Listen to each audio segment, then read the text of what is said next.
പറയുന്നത് എവിടെ എത്തിയടി? താഴെ എത്തിയോ?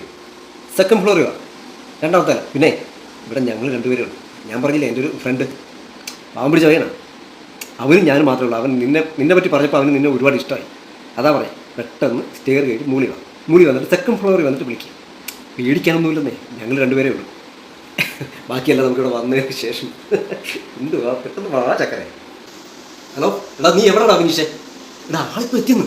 ഇതേടെ കഴിഞ്ഞ ആഴ്ചത്തെ കൂട്ട് ആൾ വരുമ്പോൾ ഇറങ്ങി ഓടിക്കളയല്ലേ. എനിക്ക് അതേ പറയാനുള്ളൂ. നീ ഒന്ന് കാര്യം പറഞ്ഞിരിക്കാതെ പെട്ടെന്ന് കയറി വന്നേ. കയറി വാടേ. ഹായ്ഡാ. ആ ഒരു മിനിറ്റ്, ഇപ്പൊ പോവാം. ഒരാൾ വന്നാ പോരെ, രണ്ടുപേരെന്തിനാ വന്നേ? രണ്ടുപേരോ? പിന്നെ ഇതാരാ? ഇത് ഓട്ടക്കാരടാ. പറഞ്ഞു പറ, കുഴപ്പമാകും. ചേട്ടൻ നോക്കോ, ഇപ്പൊ സമയം ലേറ്റ് ആകും, ഞാൻ വിളിക്കാം. ഓക്കെ.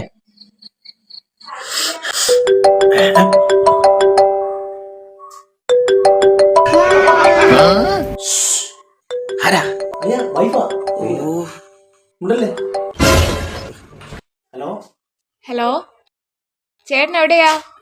എടി ഞാൻ വർക്കിലടി. ആണോ? അതെ, വൈകിട്ട് വരുമ്പോഴേ 2 ലിറ്റർ വെളിച്ചെണ്ണ മേടിച്ചോണ്ട് വരണേ. ആ വെളിച്ചെണ്ണ 1 ലിറ്റർ പോരാടി. ആ അതൊക്കെ ഉണ്ട്, സർപ്രൈസാ. വൈകിട്ട് വരുമ്പോ കാണിച്ചു തരാം. എന്നാ വൈകിട്ട് വരുമ്പോ കൊണ്ടുവരാം. ആ മറക്കല്ലേ. ശരി എന്നാ. നീ നോക്കുന്നെന്തോടാ? കഴിഞ്ഞ പ്രാവശ്യത്തെ പോലെ ഇനി ഞാൻ പേടിച്ചു പോകത്തില്ല. അതുറപ്പാ. വളരെ കഷ്ടപ്പെട്ട് കിട്ടിയ ഒരാളാണ്, വെറുതെ മിസ് ചെയ്യരുത്. ആള് താഴെ ഇപ്പോണ്ട് ഉണ്ടാകത്തില്ല. നീ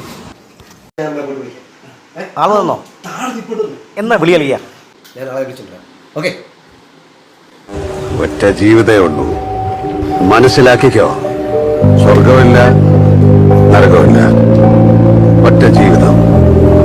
അതെവിടെ എങ്ങനെ വേണമെന്ന് അവനവൻ തീരുമാനിക്കണം. കൊച്ചിയിൽ ഭർത്താവിന്റെ രഹസ്യഭാഗത്ത് ഭാര്യ തിളച്ച വെളിച്ചെണ്ണയൊഴിച്ചു. ഗുരുതരമായി പൊള്ളയേറ്റ ഭർത്താവ് എറണാകുളത്തെ സ്വകാര്യ ആശുപത്രി ICUവിൽ ചികിത്സയിലാണ്. ഭർത്താവിന്റെ ഫോണിൽ മറ്റൊരു യുവതിയുടെ ഫോട്ടോ കണ്ടതാണ് ആക്രമണത്തിന് കാരണം. പ്രിയ ബേബി നമുക്കൊപ്പം ചേരുന്നുണ്ട്. 2 ലിറ്റർ വെളിച്ചെണ്ണ മേടിച്ചോണ്ട് വരണേ. അതൊക്കെ ഉണ്ട്, സർപ്രൈസാ. വൈകിട്ട് വരുമ്പോ കാണിച്ചു തരാം.